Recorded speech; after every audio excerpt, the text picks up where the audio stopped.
Hanggat di mo nakikilala si Lord, sino bang perpekto? Makasalanan din ako. Pinatawad lang din ako nito. Magulo rin ako. Bastos din yung pag-iisip ko. Sino bang malinis?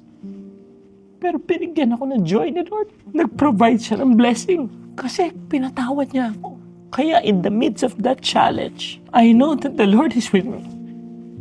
I know that the Lord forgave me. Therefore, I should love and forgive my wife. Even if that love is hurting you. That's right. That's right.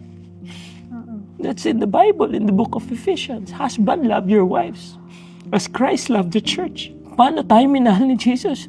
Hanggang ngayon, nagkakasala tayo. Isa lang yun na highlight na kasalanan ng asawa ko. Sa atin lahat, araw-araw, si Lord lang nakakaalam ng heart natin kung gaano tayo makasalanan. So how?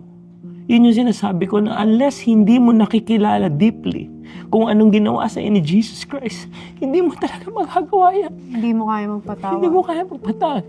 You will keep judging your wife. You will keep judging the person around you.